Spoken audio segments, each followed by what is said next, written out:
Alright. Hey guys, what's up? It's Kyle here. Just finished watching TNA Impact, or Impact Wrestling, whatever. I'm recording in a new area tonight. Yeah, I'm not gonna go into details as to why. I'm recording in a different spot than I normally do. But anyway, onto TNA itself. The show opened up with Bobby Roode and Kurt Angle, just basically talking about, talking about their match this Sunday at Bound for Glory, and how, it's going to be, a match of, between two men of who has the biggest heart, and, it'll be no fortune or no immortal whatsoever, just the two of them. And so they shook hands or whatever, and being sportsmanlike. And then Kurt Angle tells Bobby Roode that he has a match later tonight, handicap match against both Gunner and Jeff Jarrett. And then before it goes on to commercial, we see a backstage segment with Daniels and Jerry Lynn beating up on RVD and AJ Styles. So then we come back on air, and it's a tag match between AJ Styles and Rob Van Dam versus Jerry Lynn and Christopher Daniels. I thought this was a good opening match for the show. It was a really good match. AJ Styles, really shined throughout this entire match. But like I said, everyone else did pretty good too, for what they can do. But AJ Styles, like I said, just really shined like a diamond in the rough. And AJ Styles and Rob Van Dam got the victory over on Lynn and Christopher Daniels. Then after that, the next match we had was between Samoa Joe versus Matt Morgan. Once again, match lasted like a minute and 25 seconds. Matt Morgan ends up beating Samoa Joe with the roll up, and after this, Samoa Joe gets pissed off, and starts beating up on Matt Morgan. But then Crimson comes out with the chair and starts attacking Joe with it. Joe gets out of the ring and says that why don't we make it a match between the three of us at Bound for Glory, Samoa Joe versus Matt Morgan versus Crimson. The three of us against each other. So you got that there. And before I go into the other stuff in the show, I just have to really say this. I just think it's just really bad how TNA just used Samoa Joe. I can't plug that enough. I know I sound like a broken record to a lot of guys out there, but I mean, really, it's ridiculous. Now, Samoa Joe is destructive, and he was beating up on Matt Morgan tonight after he lost, like he's done, over the past couple of weeks or whatever. How he's just been randomly just beating up people and stuff.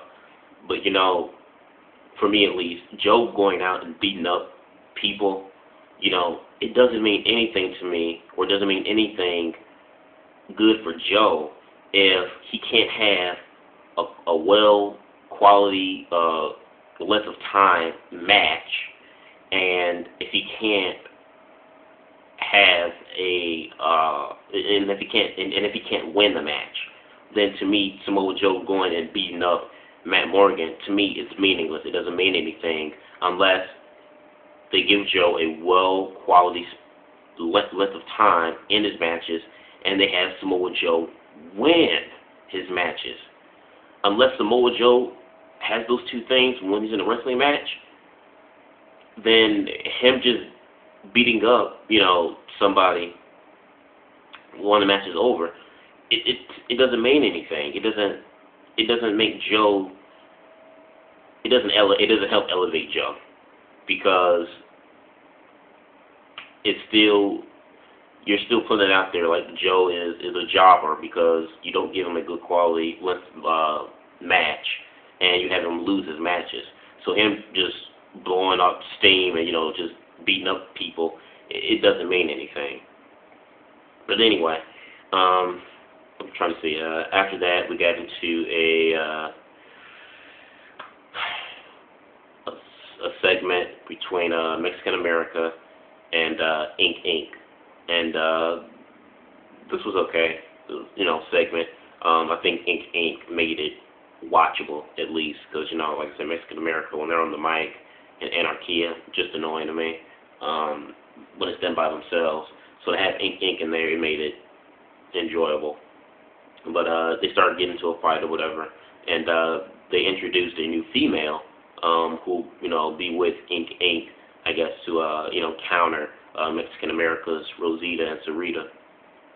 And so they announced a match between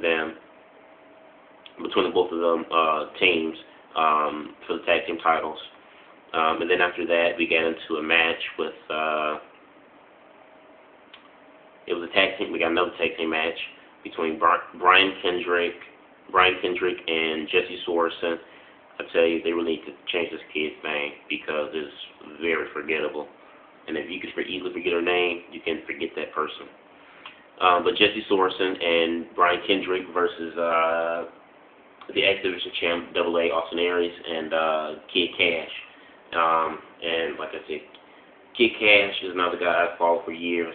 I think he needs to change his name because Kid Cash is like 38 or 39 now, and going by the name of Kid don't necessarily look it.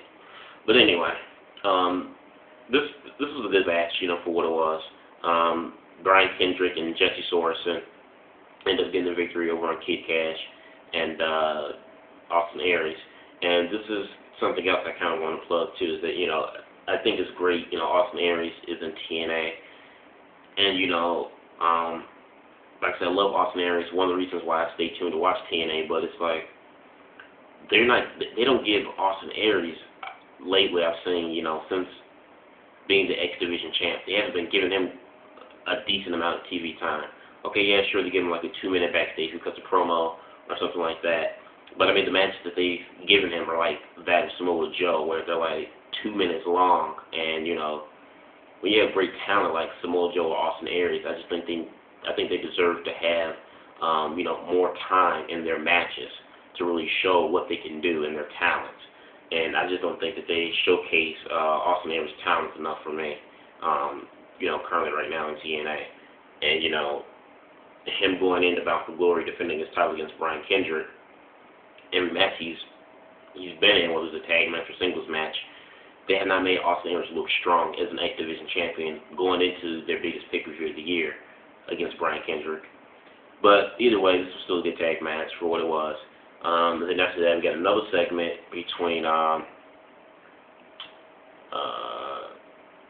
Karen Jarrett and all of the participating knockouts with the knockout title match. And before I get into details about this segment, I'm going to say is Mickie James looks amazing in jeans. And I envy Brutus Magnus, that lucky bastard. But anyway, Karen Jarrett, just doing what she's, been doing, and put down the knockouts. Funny stuff, and I really have to admit, Karen Jarrett can be annoying at times, when she has this real life situation storyline thing with her and Kurt's kids and stuff like that, a couple of months back, early this year. That was a bit uncomfortable, and you didn't want to see her. But I have to admit, at least for me, since they put Karen Jarrett in this type of role where she's the vice president of the knockouts, Karen Jarrett has been very entertaining. I think she's been very funny, the way she's been, calling the knockouts hoes and calling herself a lady, and she has class, and they're trash, just different things like that. I think it's really funny, and for Karen Jarrett to be somebody who's never really had any type of acting experience, for someone who's never really had any, real exposure to the wrestling business or in the wrestling world, I think she's done a fantastic job, and I prefer her any day over Vicky Guerrero, because Vicky Guerrero is entertaining to a certain extent, but she gets annoying. Karen Jarrett, I'll say for this gig that they have her in, with the knockouts, I've been enjoying it. I think it's some of the funniest stuff right now on TNA. Then after that, we get to another match with Mr. Anderson versus Scott Steiner with Bully Ray as the enforcer. This match didn't really last long, nothing really special. Abyss comes out and tries to attack Mr. Anderson, but accidentally knocks out Scott Steiner. Anderson takes advantage of this and gets the victory, and he leaves the ring. After that, all the members of Immortal start, getting Abyss's face, call him stupid and call him dumb, put their hands on him, and then Abyss just kind of like, start fighting back, whatever, gets Immortal. And they start, getting the number gang on him and beating him up, and, Mr. Anderson comes out to try to help Abyss and even up the odds, but it didn't work to no avail. Immortal just beating up both Abyss and Mr. Anderson. So with that, I guess we can say Abyss is out of Immortal. Then after that, you get the main event match, which was Bobby Roode versus Gunner and Jeff Jarrett in a handicap match. This was good for what it was. Like I say, this Bobby Roode looked, really strong going into this match. He got the crossface, and I'm really glad that TNA have, or I don't know, whoever idea it was, so I had to have Bobby's new signature move be the crossface. But I'm really glad to see that because it's one of my favorite submission moves, and also, I just consider it to be, a tribute to the late great Chris Benoit, since WWE are no longer allowed to do anything that's related to Chris Benoit. They don't do. So at least I'm glad to see Bobby Roode doing that in memory of Chris Benoit. But anyway, Bobby Roode gets the victory. Once again, the rest of the members of Immortal comes out, starts beating up on Bobby, along with Kurt, and James Storms comes out, tries to help his friend, but the number games was just too strong, and they just start beating him up. And then Jeff Hardy comes out. Jeff Hardy gets this huge pop from the crowd, and then when Jeff Hardy comes, and the rest of the members of Immortal just scatter all about, and he gets the twist of fate on Jeff Jarrett, and then after that, he helps Bobby Roode up and lifts Bobby Roode's hand up in the air, saying the next world champ. But then, as he tries to walk away, James Storms and kind of have Jeff corner at Beer Money, both lift up Jeff Hardy's hands, lift his hands up in the air. Now, before I go on to the last segment of the show, how can I say this? I like the way they built up Bobby Roode during this whole Bound for Glory series thing. They made him look strong. I love the video package I saw tonight of Bobby Roode and Kurt Angle talking about the match that they're going to have this Sunday at Bound for Glory. It made me even more intrigued and more excited to see this pay-per-view because of this match. And like I said, they've really done a really great job of making Bobby Roode look strong. However, that last-minute segment tonight and that main event match where when Bobby was getting beat up by Immortal, and then having Jeff Hardy come out, and be the guy to save the day, and to be pretty much basically be the last man standing. That scenario right there is, to me, I consider TNA saying Jeff Hardy is bigger than Bobby Roode. Just that one little incident right there, I took it as TNA saying, okay, yeah, Bobby Roode, you're going to be in the Bound for Glory match for the world title against Kurt Angle. You have that, but just know our chosen one, or our poster boy, is going to be Jeff Hardy, regardless if you're in the main event spot in our biggest pay-per-view. Our poster boy is still going to be Jeff Hardy. So I really didn't like the fact that they kind of had Jeff Hardy come in there to save Bobby Roode from Immortal, because I think that kind of took a little bit of Bobby Roode's thunder. I'm not saying, I think Bobby still looks strong going into this pay-per-view, but just that one incident right there, I think it just kind of took focus away from Bobby and put it on Jeff for a minute, and I really didn't like that. How come they couldn't have, they're still part of Fortune, how come they couldn't have Kazarian or AJ Styles come out with James Storm and help them, protect Bobby or whatever? That would have made more sense. That would have been fine. That would have been okay, if the rest of the members of Fortune, Kazarian and AJ Styles came out. But to have Jeff come out, and like I said, be the last man standing pretty much right there, is like, that's TNA saying, like, Jeff is still going to be our poster boy, regardless of your spot in the main event, Jeff is our guy, So I didn't really like that. But Anyway, we get to the last segment of TNA, and it's the contract signing between Hulk Hogan and Sting. This was nothing really special. Yeah, nothing really special. Going in here, Hulk Hogan talking to Sting, saying he's going to get this Sunday. Sting wants the real Hulk Hogan. He's going to get the real Hulk Hogan. And so Eric Bischoff comes out and kind of distracts Sting, and when Sting is distracted by Bischoff, Hogan takes a steel chair and whacks Sting across the back and throwing some punches and some kicks in that Sting corner, and just choking Sting with his foot in Sting's neck, on Sting's neck. Excuse me. And the show just ends with Hulk Hogan, those throwing punches and kicks at Sting in the corner rope. It just ends there. And I just tell you right now, you look at that last segment when Hogan hits Sting with a chair and he just starts throwing punches and the kicks and stuff, and has Sting on the turnbuckles and just kicking him and punching him and stuff.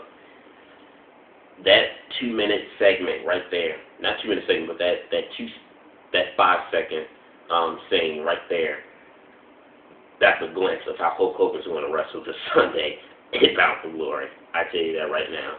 The way he was throwing those punches and those kicks, it's like Hulkamania ain't got it no more. Hulkamania is out of gas. He has no more left in the tank. I'm telling you right now, you see that last 5-second segment when Hogan hits Sting with the chair and starts throwing with the punches and kicks and choking Sting in the corner ropes. That right there is that's gonna set the tone right there for you guys to already give you a heads up. That's what the match is gonna be like this Sunday between Sting and Hulk Hogan. It's gonna be a bunch of chokes like this and old man punches and kicks. That's all you're gonna get. But anyway, all in all, considering that this was TNA's, I guess their go home show for their pay-per-view this Sunday, I thought it was a good show tonight. I will admit, I'm not going to take anything away. I thought tonight was a good show. Just a couple of things I didn't like, like about Samoa Joe and that last-minute segment thing of having Jeff come in and save the day of Bobby Roode. I think it kind of took some focus off of Bobby and put it on Jeff, which I didn't like. But besides all that, we had some good matches.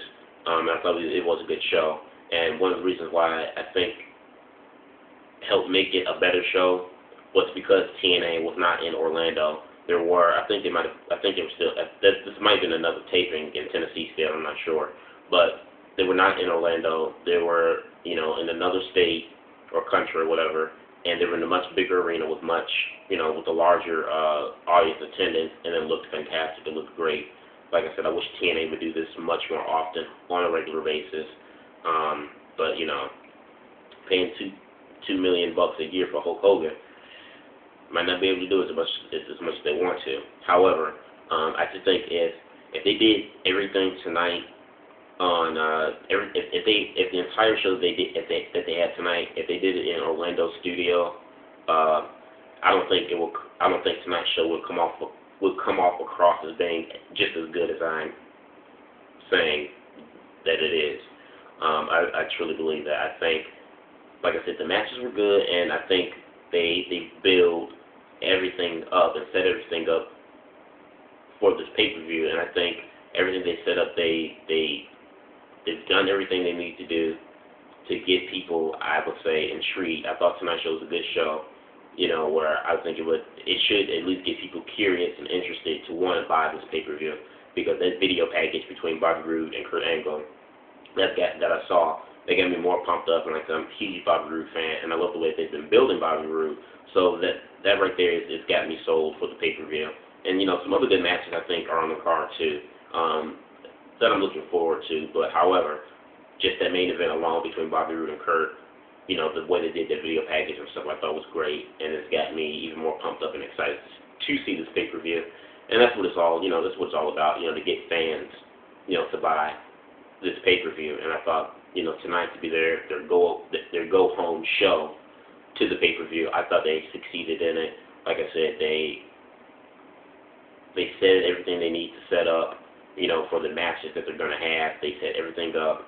And like I said, I really think that in like I said, I think the reason why the show came out half as good is because they weren't in Orlando studio. If they had this episode tonight in Orlando studios, I don't think it would come across as being nearly as good as it was tonight because they were in a different arena with more people, you know, actual wrestling fans, not tourists. So let me know what you guys thought of tonight's TNA Impact. Comment, subscribe. Peace.